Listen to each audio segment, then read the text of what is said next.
Oh, you got her, dude. She's down. Let's go. Dude, I just shot a deer of a lifetime. Freaking smoked him. One with nature, and if you're a believer, one with God. Definitely gets your heart pumping. Boy, you are in trouble. Fall Obsession Podcast. All right, guys, welcome back to another Fall Obsession podcast episode. I am Sam with Fall Obsession, your podcast host. Thank you guys for tuning in to another week's episode. This is an exciting episode for me, one that a topic at least that I'm pretty passionate about, and that is pronghorn hunting. This is your kind of your pronghorn season pump up, if you will. We are at the beginning, starting to kick off pronghorn seasons across the country. It's an exciting time, so hopefully you guys are listening to this episode either packing up your gear, getting ready to head out there, or you're driving out there right now to start your hunt, or maybe you're on your way back. Either way, we hope that we're catching you guys at a right time with this one. I'm on here with our marketing manager and a good friend of mine, Mr. Drew Tvrdik. Drew, welcome back, buddy. Hey, thanks, Sam. It's good to be here. Always good to be on. Oh yeah, always a good time, and I know we've had some good experiences in the past pronghorn hunting together, so I figured it'd be a good thing for you and I to jump on here and talk about it a little bit. Yeah, absolutely. So before we get into everything, guys, I want to give a quick shout out to our friends over at Elite Archery. Elite's got a pretty sweet lineup for their 2022 year, and we're looking forward to getting that in our hands. So if you guys haven't shot an Elite bow yet or taken the Elite Shootability Challenge at your local archery dealer, I encourage you guys to go do so. And also check them out at elitearchery.com and the full lineup of everything that they have to offer there. Larry McCoy from Elite has specifically told us that they just want to be in the conversation. They're confident enough that the way their bows perform and feel in your hand when you actually go to shoot one will do the rest and make the decision easy for you. So at least doing the due diligence of going to your local dealer and shooting one a day. I know I've been enjoying my cure from last year, looking forward to having a new one in my hand this year, and I think Drew's in a similar boat too with that cure from last year. So yeah, that cure that's a real fun bow to shoot, especially having shoulder injuries. It's real nice to have that adjustability, being able to start down at a real low draw weight and adjust my draw length actually constantly as I've been changing my form and getting better. For sure. Very, very versatile bow. It offers a lot for a lot of different archers at different stages in their experience levels, and as Drew mentioned, also if you're nursing a previous injury or something like that, it's a good bow to get back in the swing of things with. So all as to say, go check out Elite Archery. All right, man, so I thought we might kick off this week's conversation, kind of going to keep it casual this week, but I thought a good thing to start it off with would be talking about some previous experiences that we've had out there pronghorn hunting. I know we've had some previous episodes on our podcast. It's been a while, but we have talked about pronghorn hunting and maybe even some of these hunts specifically, but it's good to have a fresh one out there and kind of recap on some stuff again, in my opinion. So I know last year you had a good hunt with one of your buddies, who I believe is also named Sam, not to be confused with me, but if I'm remembering correctly, y'all had a pretty good time out there in Montana last year. Yeah, I was actually with Brian Raddick and Sam Burrows. It was both of their first antelope hunts. It was rifle hunt, and a little bit later in the season, just due to some timing and scheduling issues, we couldn't get out there for opener. And by that time, the antelope had kind of seen that trick before and really had to work it, getting in close on them. Got in, took a few shots. Were successful on getting Sam his first antelope. Weren't able to get Brian his first antelope, but give him some good opportunities. Just like I said, difficult dealing with skittish antelope at that time of year. Yeah, for sure. Yeah, you get into that later season hunt, especially out there on the on the BLM public land and everything, that it can prove pretty difficult. I know when we went up there during archery season the year prior to that, it was a little bit different. You know, they hadn't really been pressured by the rifle hunters yet, and that at least made the opportunities plentiful. We just had trouble that year kind of closing the distance with as flat as it was out there. Yeah. Even then, though, during the archery season, we were able to get in, multiple times on multiple different bucks under 100 yards.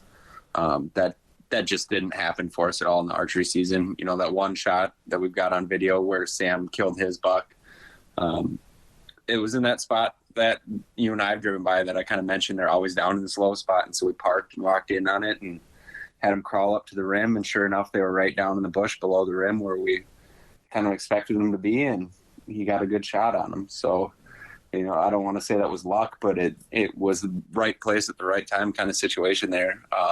But other than that, it was difficult for us to get within 250 yards of any of the antelope. They'd, seen trucks driving around. They knew that those meant danger, so they'd see you driving and take off running. And so even just getting in close to them was a real challenge, and really had to use the terrain to our advantage to get in close.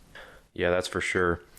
I know in 2019 when we were out there, at least that early in the year, they didn't seem that skittish with the truck. But one in particular, I think it was my first stalk of that trip, and it's on video, where we actually, I think you spotted them kind of out in this little flat area, or it was kind of down in a bowl, honestly, is what it seemed like. But we actually drove the truck. They were just looking at the truck, so we actually drove past them and around them to get the wind in our favor, and then tried to stalk back. And we ended up getting within, I think you ranged 70 yards on that buck for me is what it ended up being, but I had a big sagebrush in between me and him, so the shot never happened. But that was a pretty exciting way to start that trip, at least with the first stalk, being able to get in on him like that.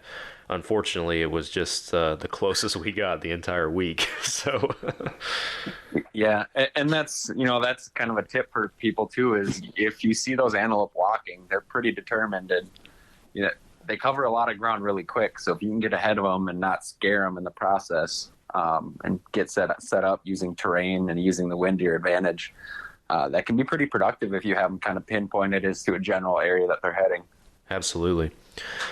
Another probably, and that I mentioned that one as being my most successful stalk, but our good friend Chester Barnes was also up there with us. So there were three of us in Pronghorn camp that week, and he had probably the greatest opportunity at one, and I'll talk about that one a little bit just from a tactic standpoint. Basically, we're driving. It was pretty early in the day, as I recall, and we were driving. And man, I've said it before. I'll say it again. You're the expert out there. You're kind of acting as our guide, if you will, because you've hunted them before. We were both pretty novice still at the point, and not that I'm still not at this point, but all is to say, you pretty much bolted out of that truck and said, "We need to go right now," and took that fan decoy up on top of that hill. And next thing you know, we had two bucks that were traveling together coming up that hill to check out that fan decoy. And again, this is all on video, but got them within, I think it was 41, 42 yards, something like that. And Chester actually got a shot. Unfortunately, those guys, you couldn't get him to stop, so he had to take a shot while they were walking. And unfortunately, it wasn't a good shot. So it was ended up being a miss, but it was the only shot of the week, and definitely from a tactic standpoint is really interesting because that was the first time we'd ever really seen that fan decoy pay off after several times trying it. Yeah, that experience, and I don't know if we caught the initial part of it on film, but it's kind of that same thing, driving along, using the terrain to your advantage, and just having been in that area before, I knew that there was this bench and this hill that we could get behind, and as we saw those antelope covering some ground, I knew that we could really use that hill to get behind us, or get behind it and close the distance on those antelope. And then, like you said, using that Montana decoy, their antelope, is pretty awesome. Just pulling it off the stand and using just the spring flag part, and it's pretty lightweight, pretty maneuverable. And that day it worked. It's, crest over the top of the hill, and rather than seeing 3 guys, they see an antelope, which is something that they're used to seeing on the hill, and, being curious creatures and not being spooked at all because they didn't see us beforehand. It was pretty easy to get them to come in and at least check it out. That doesn't happen all the time. We can prove that, but I'd say you have somewhat of success with it. Especially gun hunting, it'll get you under 100 yards pretty consistently. Just have them come in and check it out. Archery hunting, it's a little more difficult. You got to kind of sneak up on them a little bit more, close that gap, and really get in closer before you can sort of show yourself. Granted, antelope have amazing eyesight, so when I'm talking sneak up on them, I'm talking use the terrain and the sagebrush and whatever you can to stay completely out of the sight line and just kind of mark where they're at and work in and slowly get up on them. Yeah, absolutely. Like you said, their eyesight is very keen, but they're also curious creatures, and that can be kind of their fault, if you will, and that's at times the angle that you got to play. With the fan decoy, they're curious about it. They see it as an antelope, so they're going to come up there and they're going to check it out. They're going to try to see what's going on. There's the myth, and I mean, I don't know if it's a works every time type deal, but that if you just stand still and wave a white sock in the air or something, they're curious enough to come out there and check it out. I've never tried that, don't know if I will, but at least to emphasize on their curiosity, that's the kind of creature that they are. So sometimes if you can play that angle, you can, but Drew's right. If you're just trying to walk up on one or put a stalk out in the open, it's going to be very difficult, especially if you're in a group like us and you have multiple guys. That's obviously a lot harder to hide than just one or even 2. We had 3 up there that year, and that proved a little difficult for us a couple of times. So, yeah, I wish somebody would have gotten a picture from behind us. Had 3 big guys tucked behind a little antelope flag. Trying to stay hidden was pretty funny. Well, that one time we pulled it off. So, yeah, definitely.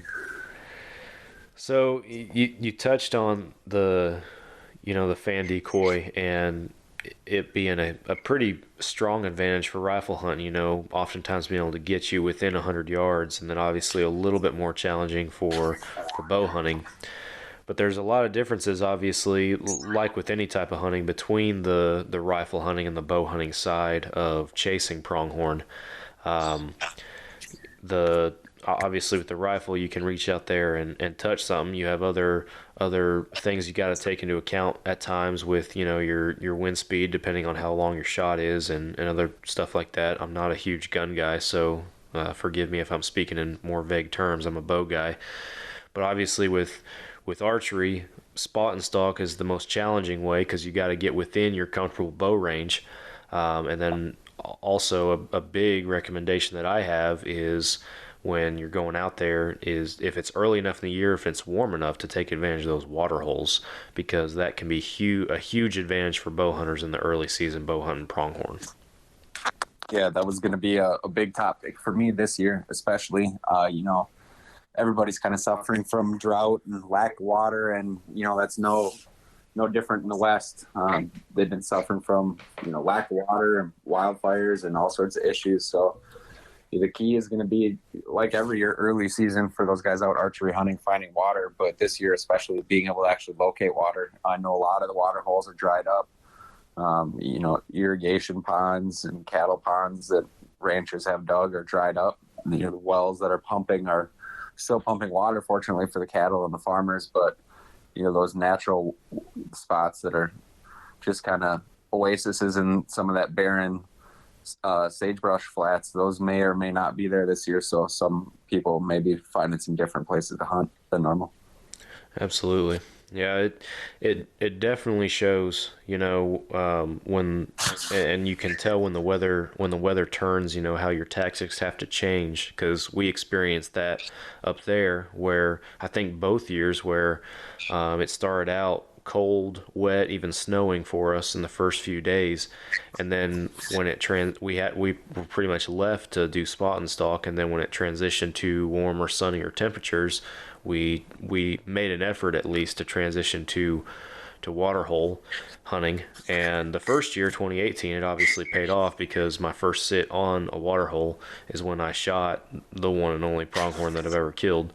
And so that was a really, really awesome hunt. It happened really fast, but it's on our YouTube channel, a really cool hunt that you guys can go and watch. I don't think you'll ever see me have a reaction after shooting an animal like that again. I was pretty shook up by that in a good way. But definitely want to go check out waterhole hunting.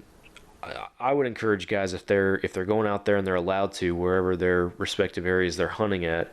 And one thing that we learned in 2019 is take at least one trail cam with you when you go out there. Even if you're primarily going to hunt spot and stalk, if you have a waterhole you're going to be set up on and be throwing a blind up on, if you have an extra trail cam, even a cheap one that you don't really care a whole lot about, and you can throw it up on that waterhole, that can help give you an advantage. Because I know in 2019, when we decided to set up on that one waterhole that we did, we saw a bunch of tracks and everything around, but we had no idea exactly what direction they were frequently coming from, what they were, if we even had any shooter bucks, or even if they were coming in the daytime. We didn't really have a whole lot to go off of other than just they're here at some point. And if we had a trail cam to throw up at least a few days prior to us actually sitting there, we might have had a little bit more to go off of, and might have been able to change our plan accordingly if needed. So that's a recommendation that I would make for sure. I'd say that's a great recommendation. Just make sure you read your local regulations. Yeah.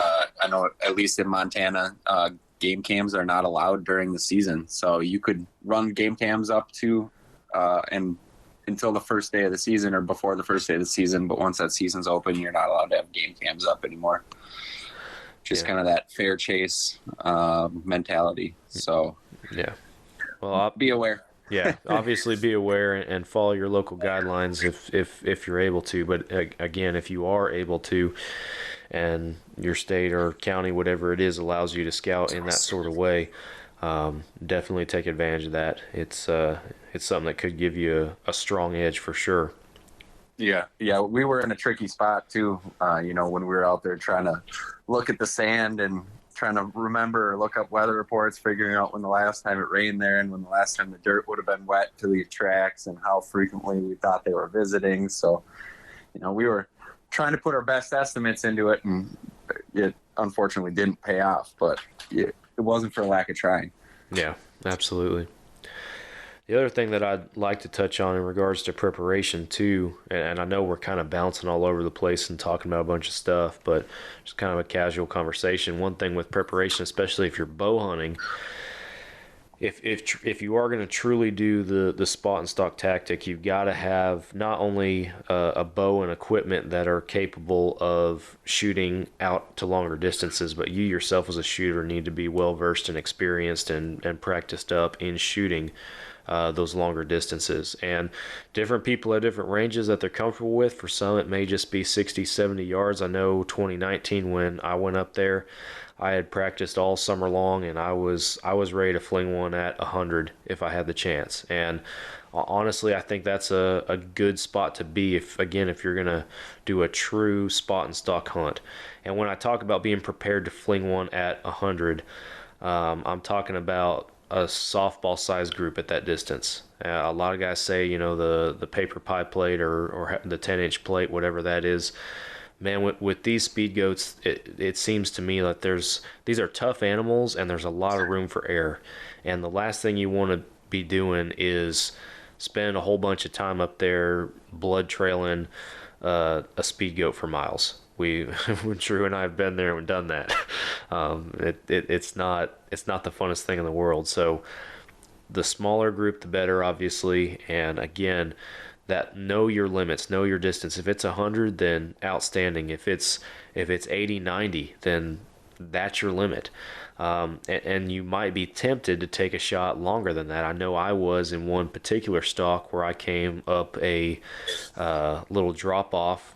They were bedded on this little flat area, and the shooter goat that we were going after, fortunately, was the closest bedded to me out of the group, and I was able to creep up. And I think when he stood up, I ranged him at 127, and he never saw me. He just turned and it was time to leave. He just turned and started walking away. But when I ranged him at 127 and he was standing there for a split second, it was day 4 out of 5, and I was very seriously considering flinging one at 127. And even to this day, there's that little bit of doubt or questioning in your mind on, well, what if I had flung one? What would have actually happened? But thankfully, the smarter bow hunter in me got the better.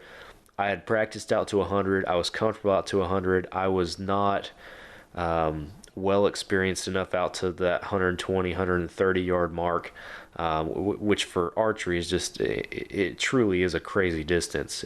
I know there's plenty of guys that do it, but other than flinging one that far for fun, I had never practiced at that distance. So thankfully, the smarter archer in me got the better of me, and I did not take that shot. I do wonder, obviously, what would have happened if I did, but that's not the time to find out. So even though it could have been one, for all I know, it wasn't, and I think it was the right call. You got to be smart about that kind of stuff. Yeah, definitely. That's the last thing anybody wants to do is, take a bad shot or even a questionable shot. Just trying to push it. We as hunters kind of owe it to ourselves and to the animal to, really, like you demonstrated there, really know when to not throw that arrow or not take that shot. Absolutely. And another thing, while we're talking about long distance on the rifle side of things, and this is just a little tip, a little nugget that I actually picked up listening to another podcast the other day. They had a guy, and I think they were talking about, it was either mule deer or pronghorn hunting. I don't remember which one. But they were talking about, these long, super long, 500 plus yard crazy shots that these guys take out west, and these guys hunt out west all the time. They're no stranger to these super long distance shots, and they're very good at it. But they were even talking about how when they fling a bullet out there at 500 plus, obviously your target is still enough. It's not going anywhere that you have time to set up on it and focus to make a shot like that. They were saying that they will set up with their rifle, at least without a round chambered, and they will dry fire their rifle, set up on the animal for one shot, and then they will chamber around and actually take the shot. And their reasoning behind that was to make sure that they're settled, that they're good, and to try and eliminate any shot anxiety that they possibly can. And I'd never heard that before, and maybe you guys have even listened to that podcast, but that was really interesting for me. I never thought about that from a rifle standpoint of actually when you're setting up on an animal, take a shot, taking that dry fire shot first to be sure that you're comfortable. I thought that was a really interesting tactic. Yeah, that's something that comes from those long range shooting guys. It's definitely an interesting tactic. It's interesting to see people dry fire their gun on accident sometimes. Whether they forgot to load it or whether it's they're doing hand loads and forgot to put powder in, or whatever the case may be, that the round doesn't go off. And sometimes the amount that people flinch, it's surprising to watch people shoot like that. And so I think that's probably good practice for anybody who's going to shoot long distance. Pull the trigger once and make sure your mechanics are right first before you pull the trigger on a live bullet. Absolutely. Another thing to talk about too, and again, my intention is not to jump all over the place, even though that's kind of just how our conversation's going, but another thing to touch on is just spending the time out there when you're pronghorn hunting all day, every day, because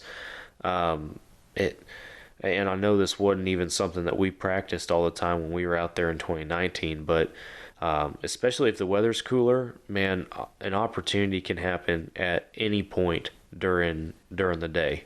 And you're obviously not gonna kill one sitting at camp. It can be exhausting, especially if you're spot and stalking, being out there all day long. and you don't want to, especially if you have a more limited area to hunt, you don't want to put any unnecessary pressure on them. But man, being out there as much as you possibly can, putting in as much time as you can out there, it is gonna obviously give you the most chance at coming home successful. Yeah, and I guess we should probably be a little more clear on this. There's definitely areas where you can overhunt it. Yes. Right. You know, when we were hunting that small ranch, it was pretty limited to let's walk around at one time, and if they're there, they're there. We'll make a try at it, but we don't want to run them all over back and forth and get them stressed out and not hanging out.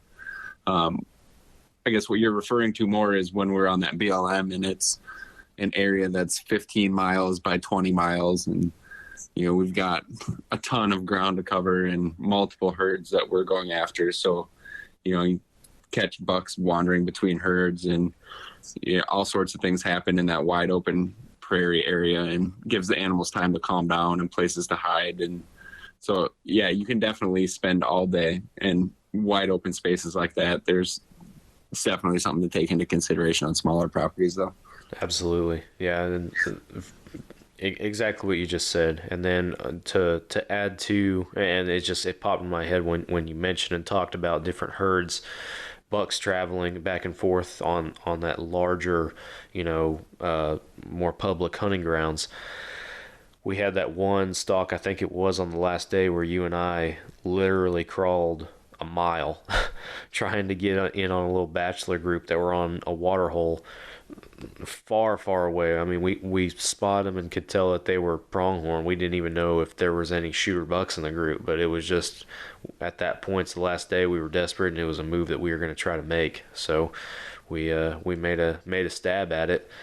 Came in close, but it wasn't enough, unfortunately, after all that.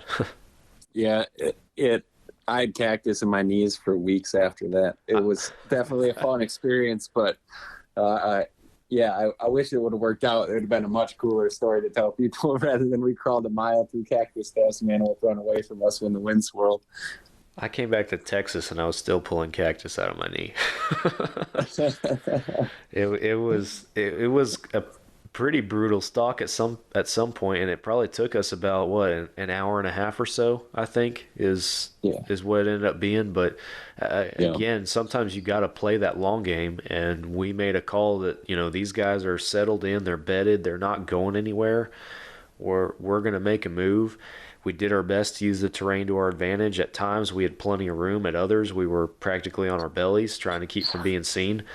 And we got sub 200 yards on this bachelor group, but all it took was the wind swirling a little bit, and that was that. So, and that just comes down to patience, and again, taking a stab at an opportunity if it presents itself. And the patience side of it is, it might work out, it might not, and if it doesn't, then you just got to regroup and on to the next one. So, yeah, and sometimes it happens a lot quicker that you get another opportunity than you think.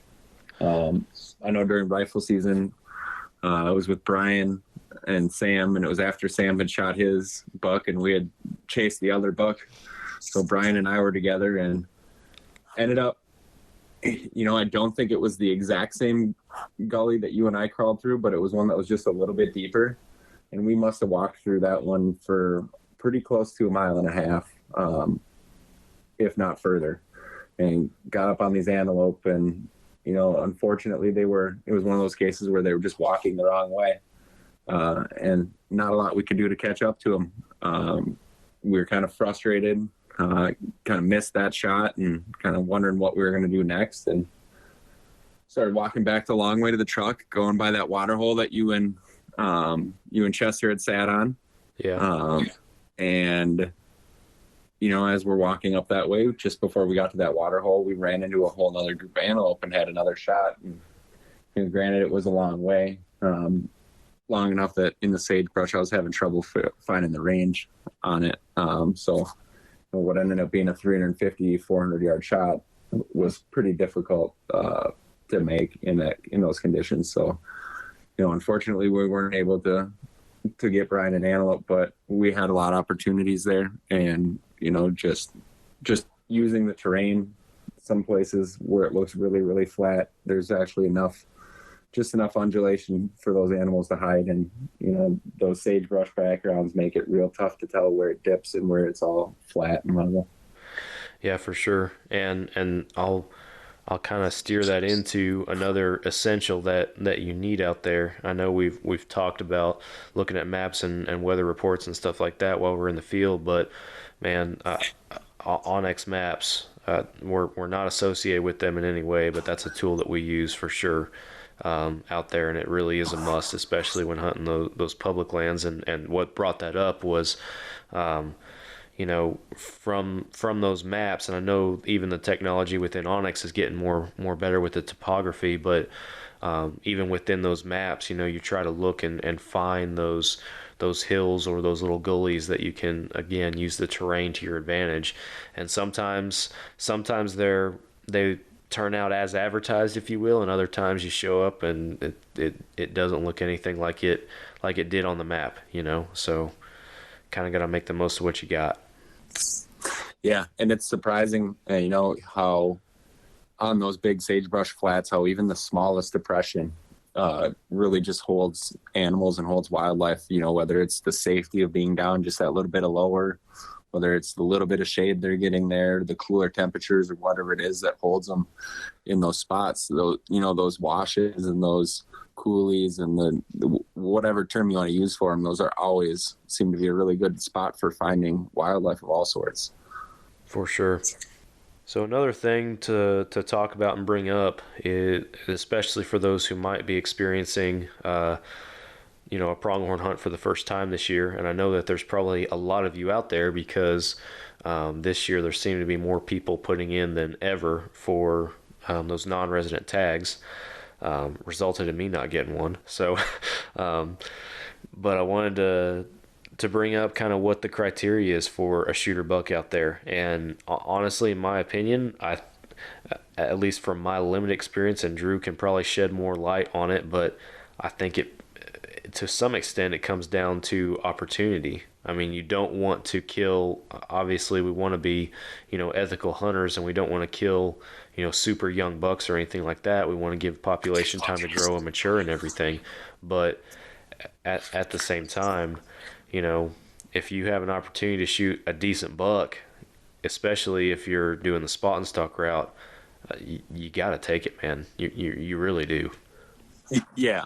And, finding those big bucks sometimes can be a challenge, especially if that's your end goal is actually looking for, I don't want to call them, trophies or, specifically targeting, the Boone and Crockett's or the Pope and Young class antelope. But if that's your goal and if that's your mission, it's going to take covering a lot of ground and glassing a lot of animals and looking at a lot of different herds to really be able to start to judge that, especially if it's not something you've done. I know I struggle still with, what's the difference between what would be considered a fully mature antelope, which is, that's a lot easier to judge, versus what is a trophy and what's that going to score and what's that going to measure when it comes down to it. Yeah, it can be very tricky with pronghorn, and I know one thing that guys look for is the height, the curls at the end of their horns, obviously getting more of that full curl on the end. But man, so many pronghorn are have different genetics and there are different ways. I wouldn't even put the curl in there, me personally, as your say all be all criteria. I know last year that probably the biggest shooter buck that we had eyes on, or not last year, 2019, excuse me, that we had eyes on, and the one that I referenced earlier where he was 127 from me and stood up and walked away, he was, in my opinion, by far a mature goat, and he had absolutely no curls at all to his horns at all. It pretty much just went straight up on both sides, and he was every bit, in my opinion, he would have taped out 70 plus inches. But again, that he wasn't. They're different, man. I guess that's what I'm getting at is every single one's different. Yeah, every single one's different, and I guess a good way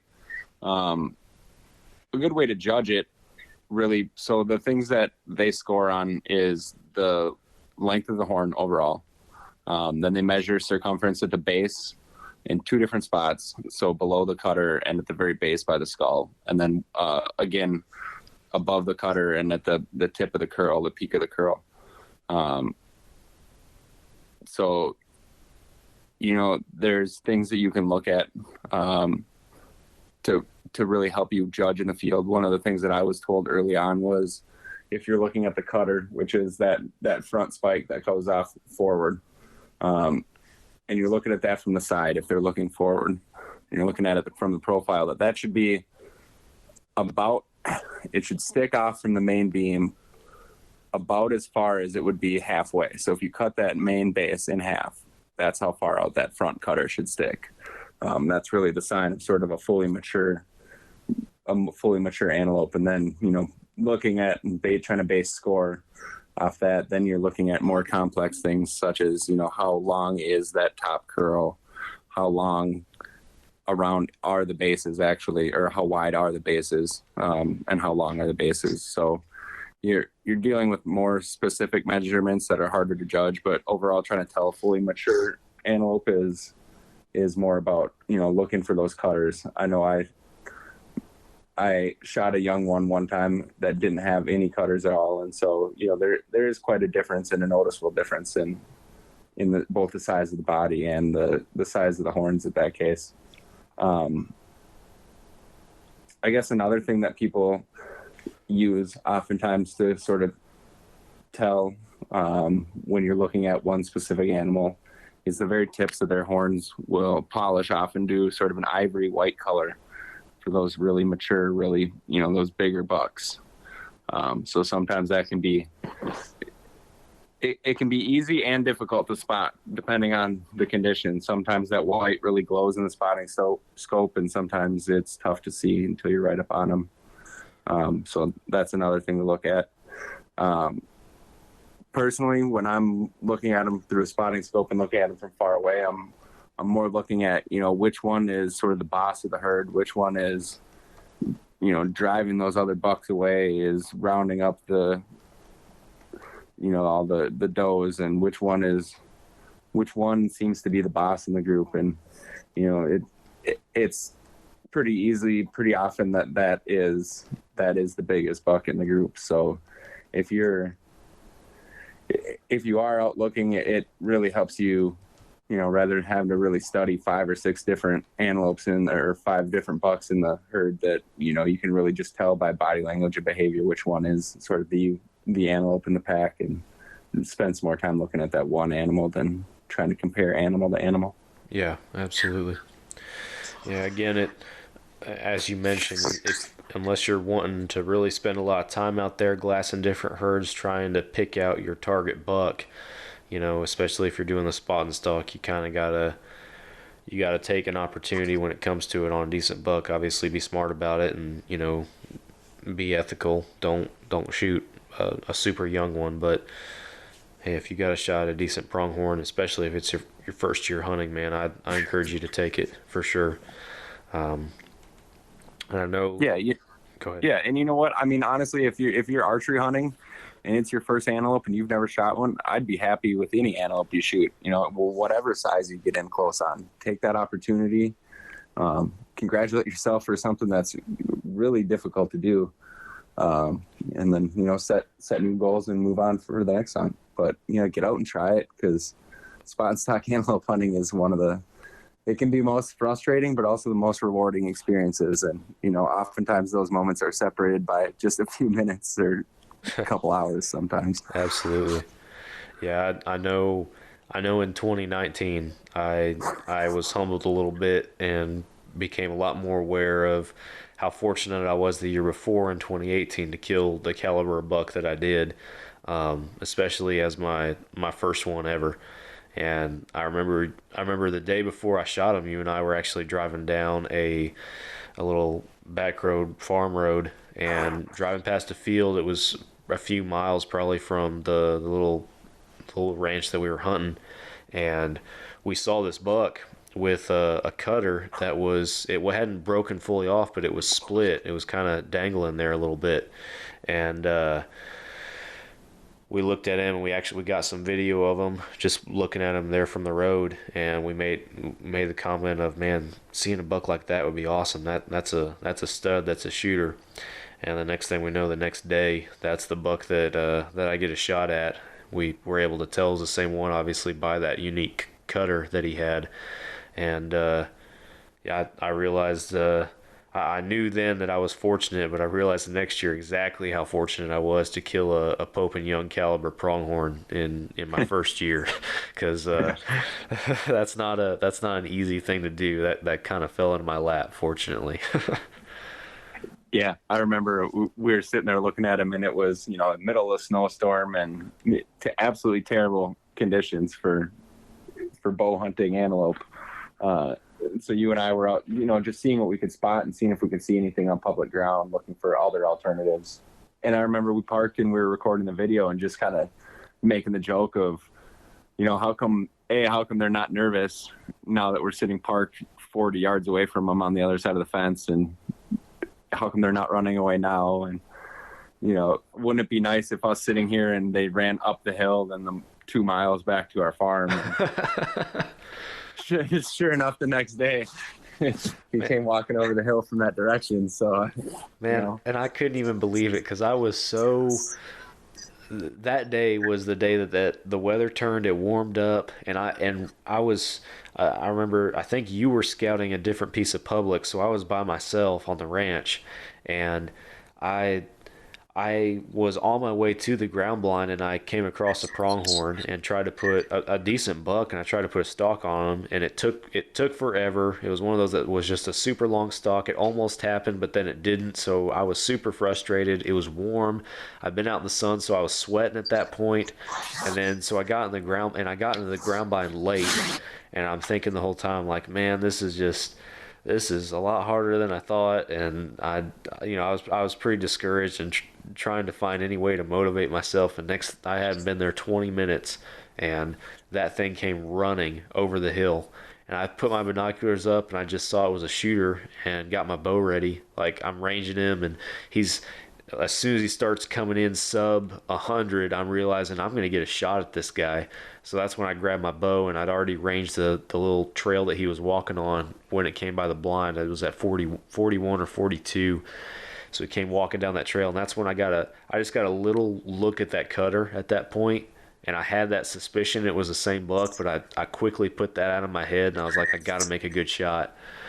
And I made a shot. I watch blood just pouring out of him as he's running back up the hill, and he drops down in that little valley where we ended up finding him. And I don't even remember what I said when I called you, but I was pretty stoked. Yeah, you were excited when you called. I can remember that much. Yeah, so that was a pretty cool experience, and again, to walk up on him and realize it was the same goat from the day before was just that was an incredible experience. So really cool one to put on the ground first time. Like I said, I unfortunately set the bar high for myself. So, but. Well, man, before we wrap it up, I know you came across an interesting article, I guess, the other day about a guy putting an interesting twist on some pronghorn hunting that you wanted to bring up in this podcast. Yeah, absolutely. There's a guy from Montana that has set his goal to persistence hunt an antelope. So for people who aren't familiar with that, his goal is to find a herd of antelope, walk up to them, get them running, and then run after them and continue to follow them and continue to dog them and follow them around as they run loops across the prairie, and eventually tire one out enough that it will let him approach it close enough to shoot with a traditional bow, so a long bow. Wow. So this guy's name is Mike Wolf. So he's hunting out in Montana.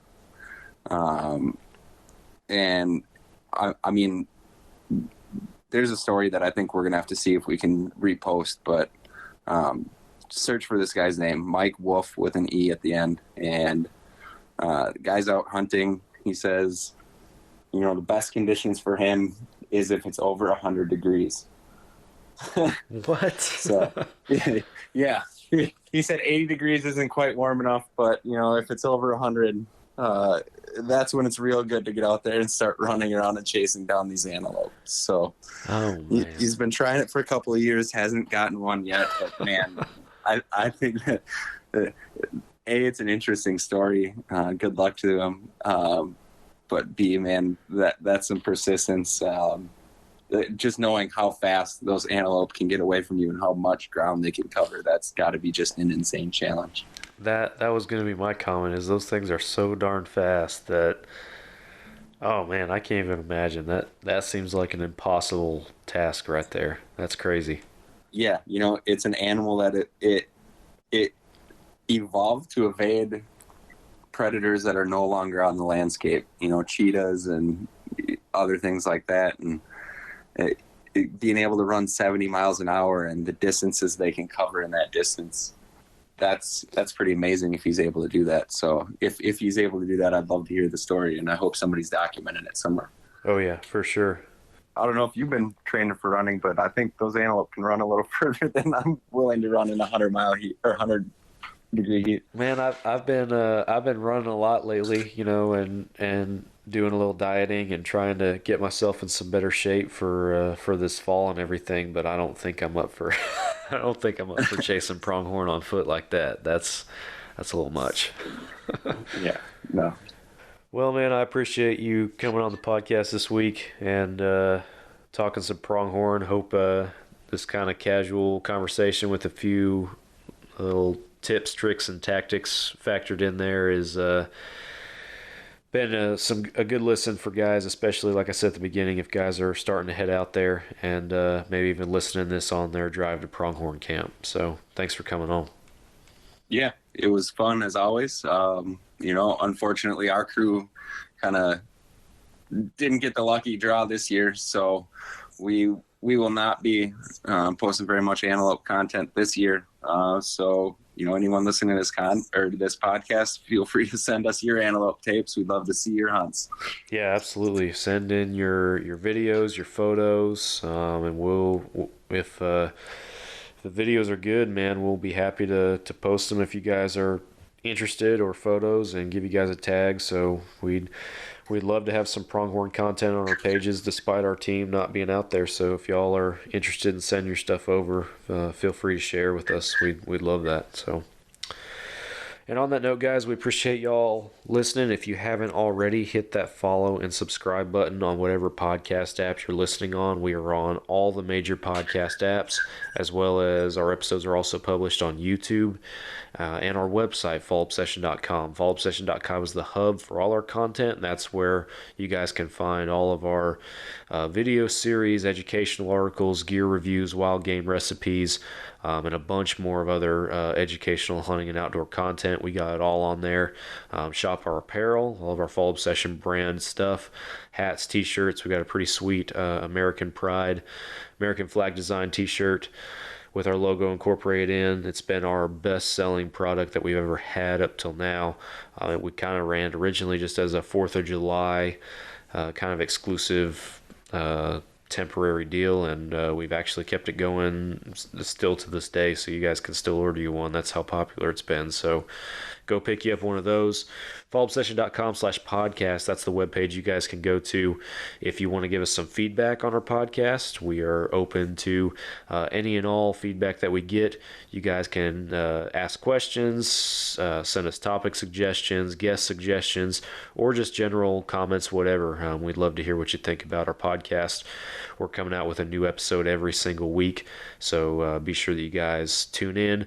Also, Facebook, Instagram, YouTube, those are the ones you need to go like and subscribe, because we're putting out new hunting and outdoor content every single day on those pages, so go check those out as well. Drew, did I miss anything, man? No, I think you covered it all pretty well. I guess the only other thing I'd add is that we're always looking to talk to awesome outdoors people, anybody with an interesting story to tell, reach out to us. We'd love to have you on the podcast. Come tell your story. Yeah, and I'll obviously add to that with some additional ways that you guys can contact us. Facebook or Instagram Messenger, you guys can shoot us a message. Obviously, the form on our website, on our podcast page that I already mentioned, or I'll even put at least my email on there, sam@fallobsession.com. You guys can send me an email there. Yeah. I'm Drew@fallobsession.com. Yeah, Drew's our marketing manager also, so feel free to reach out to either one of us if you have any questions about anything, or like Drew said, if you are somebody who's interested in coming on the podcast, or you know somebody, or if you are even part of an organization or an outfitter in the industry and you're interested in talking to us about some other opportunities, we'd love to have a conversation with you guys. So feel free to reach out. Drew, thanks again, buddy. I appreciate it. Yeah, good to be here. Talk to you soon, Sam. We'll do it again soon. All right, guys. Thank you all for listening, and we will catch you guys again next week for another Fall Obsession podcast episode, as always.